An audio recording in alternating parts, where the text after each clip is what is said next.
सुप्रभात बच्चों, मैं Tanuja Sinha the Pentecostal assembly school से आप सभी बच्चों का संस्कृत की कक्षा में स्वागत है।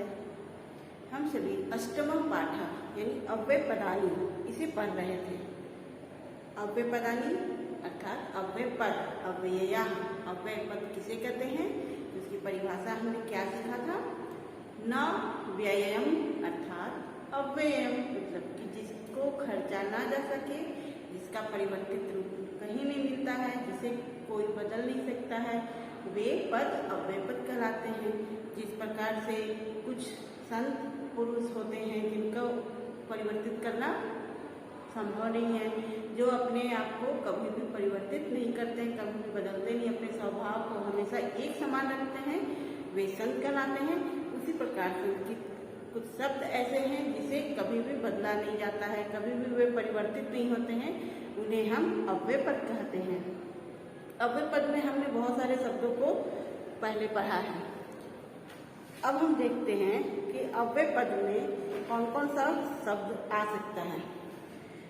न व्ययम इति अव्ययम अर्थात जिन शब्दों का रूप कभी परिवर्तित नहीं होता है वे अव्यय पद कहलाते हैं। और इन पर क्या होता है, इन शब्दों में काल यानी समय, लकार जो होते हैं, विभक्ति, वचन, लिंग इत्यादि के आधार पर कभी भी परिवर्तन नहीं मिलता है। जैसे सा अत्र पठति, ते अत्र पठिष्यन्ति, अनिशा अत्र खेलति, राहुल कुत्र भ्रमति। ये सभी पद में देखते हैं अत्र, कुत्र, ये सब जो शब्द है वो सभी में एक समान ही है, चाहे वो पुल्लिंग में हो, स्त्रीलिंग में हो, एक वचन में हो, बहुवचन में हो, या फिर लट लकार यानी वर्तमान काल में हो, या लेट लकार भविष्य काल में हो, कभी भी उसका रूप परिवर्तित नहीं होता है। इन्हीं शब्दों को हम अभी पढ़ रहे हैं। इस प्रकार से हमारे पास बहुत सारे शब्द हैं। हमने इसका प्रयोग सीखा था कि किस शब्द को हम लोग कहाँ रखते हैं, या फिर जैसे हम लोग प्रयोग करते हैं वाक्यों में, तो अत्र, तत्र, कुत्र, ये सभी का प्रयोग हमेशा एक समान होगा। आज हम सीखेंगे कि हम लोग उसको कैसे फील करते हैं, कैसे पूरा करते हैं। सर्वप्रथम मैं च का प्रयोग फिर से बताना चाहूँगी, क्योंकि च का प्रयोग थोड़ा सा अलग है।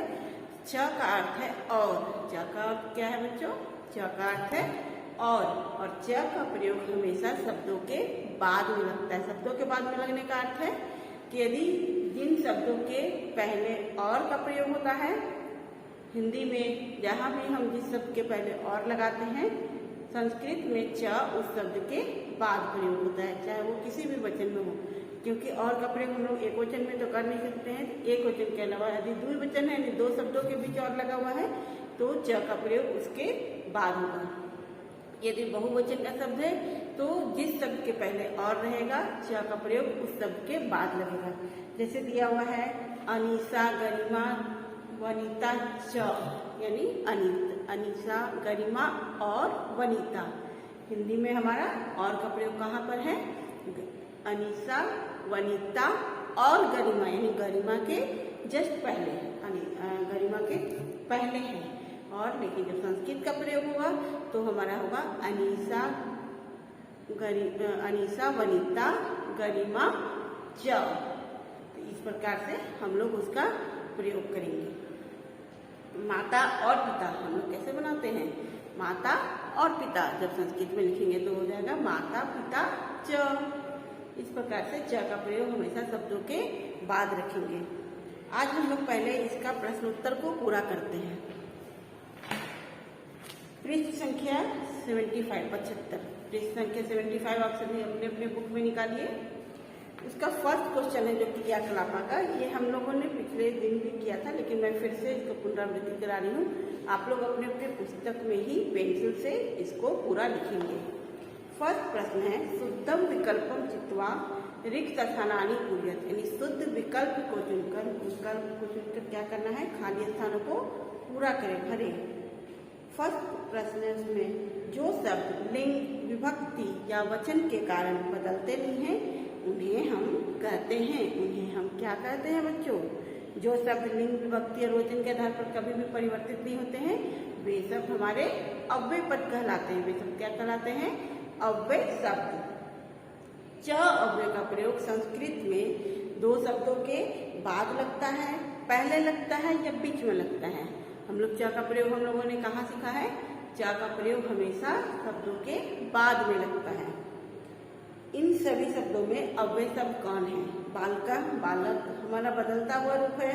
तदा, तदा का अर्थ है तब, जो हमारा बदलता नहीं है। छात्रा, छात्रा का भी रूप परिवर्तित होते रहता है, तो हमारा इसमें सही ऑप्शन है तदा यानी तब। अधुना, अधुना अव्यय शब्द का अर्थ क्या है?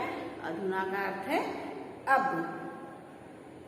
ये हमारा प्रश्न संख्या 1 सभी का पूरा हो गया होगा। अब नंबर 2 पर आते हैं। निम्नलिखित शब्दांश हिंदी भाषायाम लिखित, यानी क्या लिखना है? इन सभी शब्दों का शब्दार्थ लिखना है। मैंने पिछली कक्षा में आप लोगों को कुछ शब्द दिए थे लिखने के लिए, अव्यय पद थे और उनके अर्थ थे।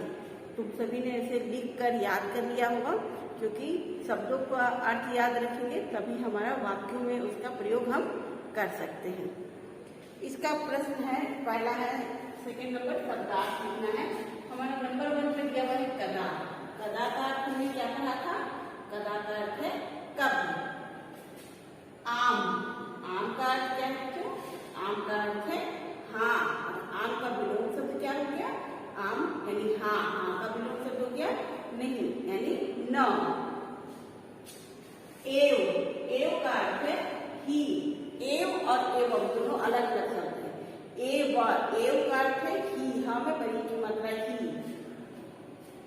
सनह, सनह, सनह, सनह धीरे धीरे, धीरे धीरे के लिए हम लोग एक और शब्द का प्रयोग करते हैं मंदम, मंदम। तत्र, तत्र का अर्थ है वहां और है अत्र, अत्र का अर्थ है यहाँ। अत्र से हम लोग क्या क्या वाक्य बना सकते हैं? सिंपल कोई भी वाक्य आप लोग बना सकते हो, जैसे अहम अत्र पठामि, त्वम अत्र खेलसी, यूयम अत्र भ्रमथ। तुम लोग कोई भी वाक्य बना सकते हो उसके आधार पर। हमारे नंबर 2 कंप्लीट हो गया है। यानी तदा, तदा का अर्थ है कब, आम का अर्थ है हाँ, एव का अर्थ है ही, सनह सनह धीरे धीरे, तत्र वहां, अत्र यहाँ। अब हम आते हैं प्रश्न संख्या 3 पर। प्रश्न संख्या 3 में दिया हुआ है मंजूषाया सहायतया रिक्त स्थानानि पूरयतु। मंजूषा की सहायता से खाली स्थानों को भरे। मंजूषा के, मंजूषा का अर्थ है, मंजूषा का अर्थ मैंने क्या बताया था? शब्द सूची, ऑप्शन। शब्द सूची में हमारे कुछ शब्द दिए हुए हैं और उसमें से हमें खोज कर, उसमें से हमें चुनकर वाक्यों को पूरा करना है। जैसे हमारा मंजूषा में शब्द दिया हुआ है अद्य। अद्य का अर्थ होता है आज, यानी टुडे। अद्य का अर्थ क्या होता है? आज। सर्वत्र, सभी जगह, सर्वत्र सभी जगह। शनैः शनैः, शनैः शनैः हमने अभी जस्ट पढ़ा है। शनैः शनैः का अर्थ है धीरे धीरे। तीव्रम, तीव्रम का अर्थ है तेज। तत्र वहां, कुत्र कहाँ। अब हमारे पास इसमें 6 वाक्य है और 6 मंजूषा में शब्द दिए गए हैं। अब 6 शब्द जो है वो प्रत्येक वाक्य के लिए एक ही शब्द हो सकते हैं। हम लोग किसी भी शब्द को कहीं भी नहीं फिल कर सकते। हम लोग को क्या करना पड़ेगा? सबसे पहले वाक्यों को पूरा पढ़ना पड़ेगा, अर्थ समझना पड़ेगा, उसके बाद फिर जो शब्द है उसे हमें फिल करना पड़ेगा। जैसे पहला वाक्य सस्कः धावति। सस्कः का अर्थ क्या है? सस्कः का अर्थ है खरगोश। धावति का अर्थ क्या है? धावति का अर्थ है दौड़ता है या दौड़ रहा है। धाव का अर्थ है दौड़ना, तो धावति का अर्थ क्या बना? दौड़ रहा है, यानी खरगोश दौड़ता है। खरगोश कैसे दौड़ता है? इसमें से हमें एक शब्द को चुनकर लिखना है। अवकाश अस्ति। अवकाश, अवकाश का अर्थ होता है छुट्टी। अवकाश है यानी छुट्टी है। 3rd नंबर है वानरः अस्ति, यानी वानर है। वानर यानी बंदर, बंदर है। ईश्वरः अस्ति, ईश्वर है, ईश्वर है। अब हमारे पास है कच्छपा चलती। कछुआ चलता है। कच्छपा का अर्थ है कछुआ, कछुआ चलता है। सह गच्छति, यहाँ प्रश्नवाचक चिन्ह दिया हुआ है, वह जाता है, वह जा रहा है। अब हम लोग इसमें से ऑप्शन में से सुन के लिखेंगे। सस्कः धावति, खरगोश दौड़ता है। खरगोश आज दौड़ता है, खरगोश सभी जगह दौड़ता है, खरगोश धीरे धीरे दौड़ता है, खरगोश तेज दौड़ता है, खरगोश वहां दौड़ता है, खरगोश कहाँ दौड़ता है। तो हम लोग उसमें क्या क्या शुरू कर सकते हैं। खरगोश सभी जगह दौड़ता है, खरगोश तेज दौड़ता है, खरगोश वहां दौड़ता है। तो नहीं धीरे धीरे खरगोश कभी नहीं दौड़ सकता है, तो वो हमारा ऑप्शन सही नहीं हो सकता। पुत्र मतलब कहाँ कहाँ दौड़ता है, सही हो सकता है, लेकिन उसके साथ हमें प्रश्नवाचक चिन्ह की आवश्यकता होगी, जो हमारा नहीं है, यानी कि सभी जगह, तेज और वहां, ये हमारा 3 ऑप्शन इसमें आ सकता है। अवकाशम अस्ति, छुट्टी है, यानी छुट्टी है तो हमारा आज छुट्टी है, सब जगह छुट्टी है, धीरे धीरे छुट्टी है, तेज छुट्टी है, वहां छुट्टी है या कहाँ छुट्टी है, कैसे हम लोग कर सकते हैं। आज छुट्टी है यानी कि हमारा यहाँ पर सही हो जाएगा अद्य। वानरः अस्ति, बंदर है, जो हमारे पास इसमें पुत्र तो नहीं हो सकता क्योंकि प्रश्नवाचक शब्द नहीं है।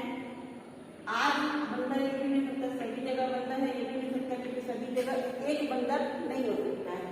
धीरे धीरे भी नहीं हो सकता, तत्र हो सकता है, यानी तत्र वानरः अस्ति।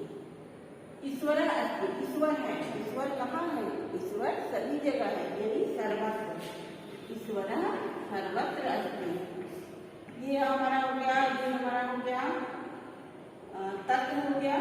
अब आगे कछुआ चलती, कछुआ चलता है, कछुआ कैसे चलता है, तेज या धीरे धीरे, कछुआ धीरे धीरे चलता है, तो हमारा यहाँ पर आ गया समय, समय। और यहाँ प्रश्नवाचक चिन्ह है सह गच्छति, वह जाता है, यानी प्रश्नवाचक शब्द एक ही है, तो हमारा पुत्र यहाँ आ गया। अब हमारा एक ऑप्शन यहाँ बच रहा है तीव्रम, तेज, यानी कछुआ का स्वभाव है तेज दौड़ना, और कछुआ का स्वभाव है धीरे दौड़ना, और खरगोश का स्वभाव है तेज दौड़ना। कछुआ धीरे धीरे चलता है और खरगोश तेज दौड़ता है। वहां बंदर हमारा हो सकता है, आज छुट्टी है हो सकता है, इस बार सभी जगह है ये भी हो सकता है, कछुआ धीरे धीरे चलता है, वह कहाँ जाता है। इस प्रकार से हम लोग सभी मंजूषा के शब्दों का प्रयोग करेंगे। अब हम आते हैं प्रश्न संख्या 3, तालिकायां शब्दान योजित्वा वाक्यानि रचयति, तालिका से शब्दों को योज करके, जोड़ करके वाक्य की रचना करें। इसमें कर्ता दिया हुआ है, अव्यय पद दिया हुआ है, धातु दिया हुआ है, 3 शब्द दिए हुए हैं और 3 शब्दों से हमें प्रत्येक का वाक्य बनाना, यानी हमारे पास इसमें 6 वाक्य बनेगा, 6।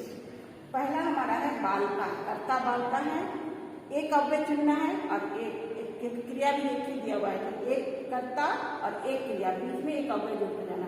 बालका पुत्र गच्छन्ति, प्रश्नवाचक चिन्ह होगा, फिर बालका अधुना गच्छन्ति, पूर्ण विराम होगा, फिर हमारे पास अद्य, यानी बालका अद्य गच्छन्ति, बच्चे आज जा रहे हैं। फिर हमारे पास है कदा, यानी बालिका कदा गच्छन्ति, बच्चे कब जा रहे हैं, कदा है तो प्रश्नवाचक चिन्ह होगा। प्रातः यानी बालिका प्रातः गच्छन्ति, बच्चे सुबह जा रहे हैं। फिर हो गया बालिका सायं, शाम को गच्छन्ति, बच्चे शाम के समय जा रहे हैं। इस प्रकार से हम लोग इन शब्दों को जोड़कर वाक्य पूरा करेंगे। अब हमारे पास है क्रियाकलाप, एक्टिविटी। एक्टिविटी में क्या करना है, एक चक्र दिया हुआ है और चक्र में 2 भाग किया हुआ है, एक अंदर का भाग है, एक बाहर का भाग है। उसमें हमें अंदर का पहला वर्ण और बाहर का चक्र से दूसरा वर्ण लेकर अव्यय पद का निर्माण करना है। जैसे कि हमारे पास अंदर में दिया हुआ है अ, आ और त, शब्द है ध लगा हुआ है, यानी कि हमारा बना अधः, अधः का अर्थ है नीचे। चौथा शब्द हमारा है पीलर, पी है बाहर का, तो पी से हमारा शब्द बनेगा अपी, यानी अंदर से हमें लेना है अ, तो हमारा रूप बना अपी। फिर हमारे पास है दा लिखा हुआ है बाहर के रूप में और अंदर से हमको जब बाहर से बनाना है दा से, तो हमारा रूप बनेगा तदा, तदा मतलब तब। फिर मोहनत है यानी कि आम, आम कोई शब्द नहीं है, आम का अर्थ है हाँ। और लास्ट में है त्र, यानी इसमें हमारा बनेगा औत्र और एक त जोड़कर हम बना सकते हैं तत्र। अत्र मतलब यहाँ, तत्र मतलब वहाँ। इस प्रकार से हमारा 8 अव्यय शब्द पूरे हो रहे हैं। अब हम आते हैं स्वमूल्यांकनम में। स्वमूल्यांकन यानी सेल्फ असेसमेंट। निम्नलिखित वाक्यों से अव्यय पद ढूंढ कर उनके अर्थ लिखिए। क्या करना है? अव्यय पद को चुनना है और अव्यय पद का अर्थ लिखना है। जैसे पहला दिया है अधुना छात्रा पठति, इसमें अव्यय पद कौन है? अव्यय पद है अधुना, और अधुना का अर्थ क्या हो गया? अधुना का अर्थ है अब। नेक्स्ट है सायं सा नृत्यति, तो हमारा अव्यय पद कौन है? सायं। सायं का अर्थ है शाम को। ऐसा एव सीता अस्ति, इन चारों शब्दों में अव्यय पद कौन है बच्चों? ऐसा यह हो गया, यह बदलता है। एव मतलब होता है ही, यानी एव हमारा यहाँ पर अव्यय पद है। त्वम कुत्र गच्छसि, इस वाक्य में अव्यय पद कौन है? कुत्र। कुत्र का अर्थ है कहाँ, तुम कहाँ जा रहे हो।